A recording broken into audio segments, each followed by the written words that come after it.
Historia de México de 1810. Inicia la insurrección en Nueva España. Capítulo 1. Las Cortes en España. Con España ocupada y sin autoridad definida, la sociedad española decidió llenar ese vacío y organizar la insurrección contra los franceses, organizando juntas provinciales que asumieron la soberanía.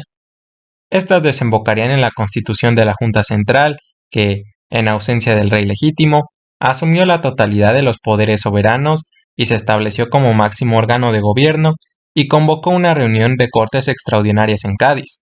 En enero de 1810, la Junta cedió el poder a una regencia y aunque la convocatoria de Cortes se programó para el mes de septiembre, el 14 de febrero se tomó como primera medida la elección de diputados en todos los territorios españoles, en la península, América y Asia. El voto era indirecto. Cada miembro del ayuntamiento debía votar 3 veces por distintos candidatos originarios del lugar. Se realizaba el sorteo y se sacaba el nombre del elegido.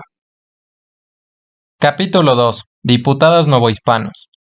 Entre los diputados electos por Nueva España se encontraban Miguel Guridi y Alcócer por Tlaxcala, Miguel Ramos Arizpe por Coahuila, Antonio Joaquín Pérez por Puebla, José Bellé de Cisneros por la Ciudad de México y José Gordoa por Zacatecas, aunque ninguno de estos diputados consiguió llegar a tiempo a la apertura de las Cortes, prevista para el 24 de septiembre. Todos participaron en los debates parlamentarios, donde defendieron los intereses de sus regiones. Capítulo 3. Llega el nuevo virrey.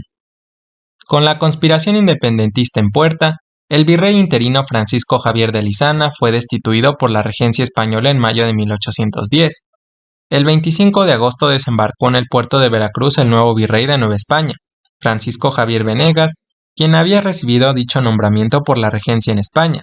Sin imaginar la situación de Nueva España, el virrey enfrentaría en pocas semanas la insurrección popular más fuerte y violenta jamás vista hasta entonces. El levantamiento insurgente, encabezado por el párroco del pueblo de Dolores, Miguel Hidalgo y Costilla. Capítulo 4. Se fragua un levantamiento. Antes de la llegada del virrey Venegas, Ignacio Allende, capitán del regimiento de la Reina, había contactado a Hidalgo para invitarlo a las reuniones que junto con otros grupos de criollos realizaba en la casa de Miguel Domínguez, corregidor de Querétaro. En este sitio, al discutir asuntos de interés político, acordaron levantarse en armas a fines de septiembre o principios de octubre de 1810, con la finalidad de deponer a los españoles de los puestos políticos. No faltó quien se enterara del proyecto y los denunciara ante el intendente Juan Antonio de Riaño y Bárcena. Sin embargo, antes de que las autoridades pudieran arrestar a los conspiradores o investigar más de sus actividades, estos consiguieron el apoyo de algunos batallones y convocaron a cuantas personas pudieran para iniciar la insurrección armada la madrugada del 16 de septiembre. Capítulo 5. Miedo y oposición.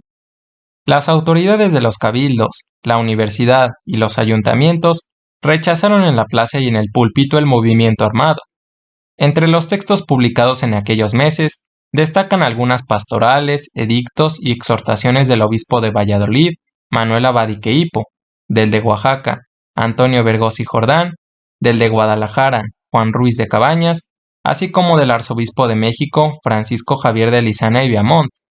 También circularon textos como La América en el trono español y Memoria cristiano-política de Agustín Pomposo Fernández de San Salvador, El discurso contra el fanatismo y la impostura de los rebeldes de la Nueva España, de Fermín Reigadas, y El discurso patriótico contra la rebelión que acaudilla el cura Hidalgo, del doctor Florencio Pérez Comoto. El mensaje de todas estas publicaciones era muy claro: la conservación de la unidad del reino. Un caso particular fue el de Abadique Hipo, quien pese a su apoyo a la corona española y la excomunión de Miguel Hidalgo, fue tachado de defensor de los insurrectos por acusar al virrey Félix María Callejas de corruptelas. Capítulo 6. Hidalgo define sus objetivos. En un principio el movimiento insurgente se caracterizó por la violencia de sus saqueos y la crueldad con la que ejecutaban a sus enemigos, pues hubo robos que los seguidores de Hidalgo realizaron a su paso por el Bajío y en la toma de la Alhóndiga de Granaditas, en Guanajuato. Diversas autoridades e individuos criticaron fuertemente a los insurgentes y los acusaron de ser una gran gavilla de ladrones y herejes. El movimiento ganó cierta legitimidad después de que logró establecer gobiernos en Guanajuato, Valladolid, Guadalajara, San Luis Potosí y Zacatecas. En Guadalajara, Hidalgo definió mejor los objetivos de su movimiento: establecer un congreso formado por americanos y destituir del gobierno a los peninsulares, a quienes acusaba de ser seguidores de Napoleón Bonaparte. Asimismo, dictó una serie de leyes que buscaban mejorar la economía de Nueva España y las condiciones de vida de los pueblos indígenas. Por último, en diciembre decretó la abolición de la esclavitud en las zonas dominadas por los insurgentes. Por entonces, la población en la costa sur empezó a levantarse en armas al mando del cura José María Morelos y Pavón, a quien se unen campesinos y obreros de las minas. Capítulo 7. Conspiración descubierta. En la mañana del 16 de septiembre, Juan Aldama llegó al pueblo de Dolores para informarle al cura Miguel Hidalgo y al militar Ignacio Allende que sus planes de insurrección habían sido descubiertos por las autoridades.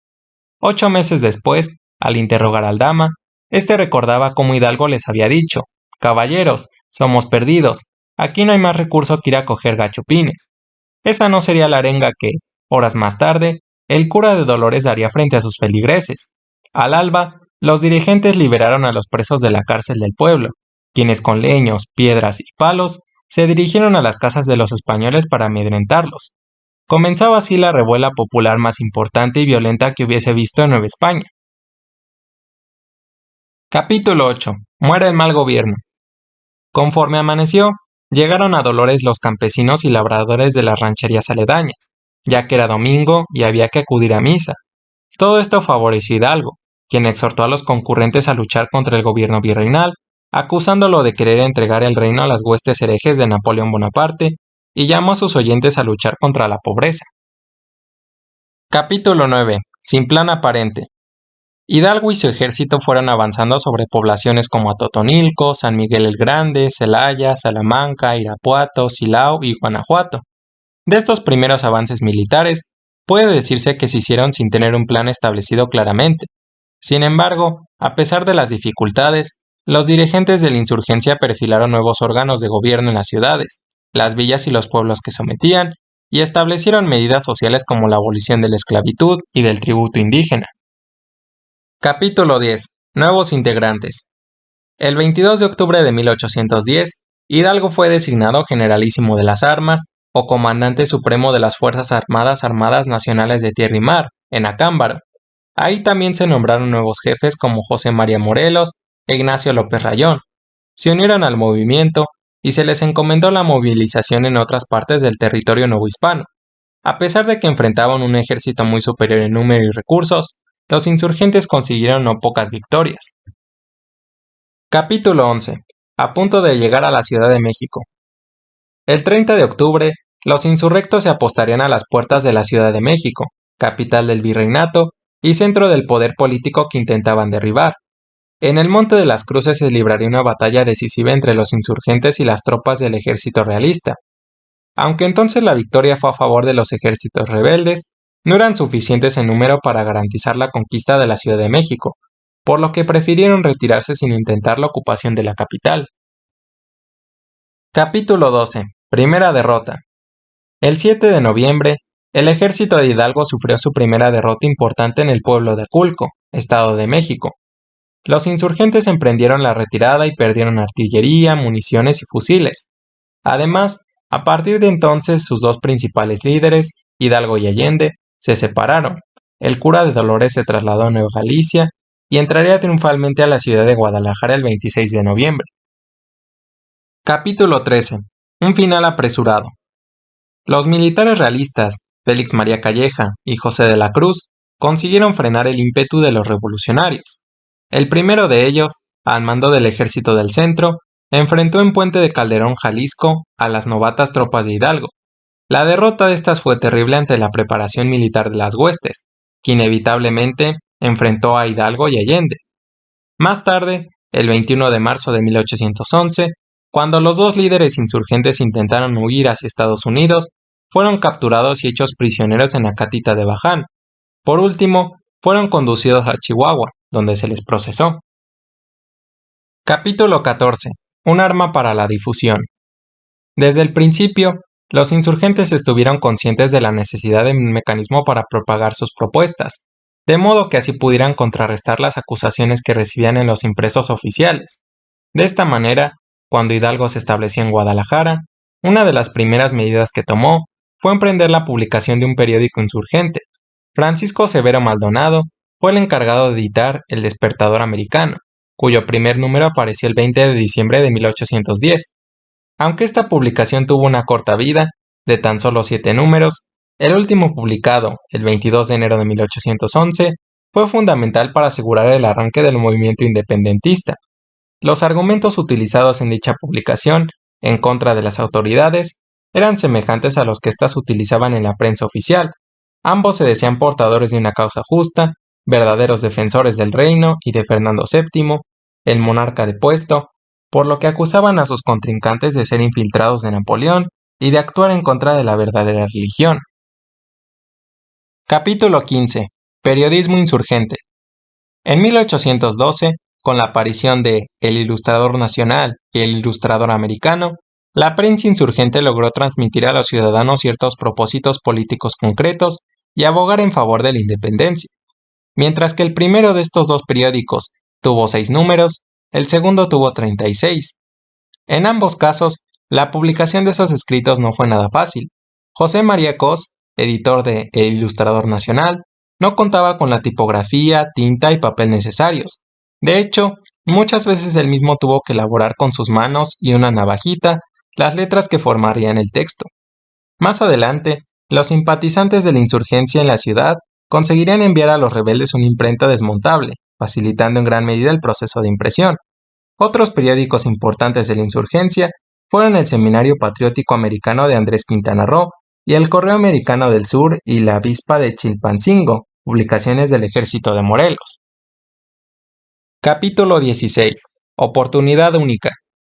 Durante el pequeño lapso en que se mantuvo vigente la libertad de imprenta, antes de ser revocada por el virrey Venegas, de septiembre a diciembre de 1812, ciertos individuos aprovecharon para expresar sus opiniones con respecto a la insurgencia y las autoridades virreinales. De esta manera, la libertad de imprenta fue una oportunidad única para varios escritores que, por primera vez, tenían la posibilidad de externar sus opiniones políticas. Aunque el pensador mexicano de Joaquín Fernández de Lizardi y el juguetillo de Carlos María de Bustamante, antiguo editor de El Diario de México, no apoyaban abiertamente a los insurgentes, las autoridades virreinales consideraron que su crítica al gobierno era inapropiada y subversiva. Así, en diciembre se suspendió otra vez la libertad de imprenta. Mientras que Fernández de Lizardi fue hecho prisionero, de Bustamante consiguió huir a tiempo de la Ciudad de México para unirse después a la insurgencia. Capítulo 17. Se suprime la ley. El surgimiento de la prensa insurgente fue una de las principales razones por las que el virrey Venegas se negó a permitir en Nueva España la libertad de imprenta, garantía recién aprobada por la Constitución de Cádiz. El virrey justificó esta resolución aduciendo que los diputados que habían formulado la referida ley no se habían percatado del enorme perjuicio que su aplicación traería al reino. En vista de las circunstancias, si cualquiera podría escribir y publicar lo que quisiera, ¿qué tantas cosas no se dirían contra el gobierno? Sin embargo, el acatamiento o la omisión de la nueva libertad de imprenta no afectaba directamente a la insurgencia, pues hasta entonces ésta había podido publicar escritos a pesar de la prohibición oficial, ya que contaba con sus propios medios. Capítulo 18. La prensa novohispana. Las autoridades políticas del periodo virreinal eran las encargadas de regular las obras y textos que circulaban oficialmente. Periódicos como el Diario de México y la Gaceta de México estaban obligados a fomentar la fidelidad al monarca y el respeto a las instituciones. En otras palabras, constituían fuentes al servicio de la corona. Así, el público lector aparecía como un ente sin voz, el cual solo recibía la información que las autoridades quisieran proporcionarle. Capítulo 19. Batalla de sordos. A lo largo de los años que duró la insurgencia, se libró una batalla de sordos, en la que cada frente validaba sus propios escritos. Mientras que en las poblaciones insurreccionadas no se permitía la entrada de la prensa del gobierno, en las ciudades todavía bajo control de las autoridades virreinales, aquel que fuera descubierto con un escrito insurgente era detenido en calidad de sospechoso.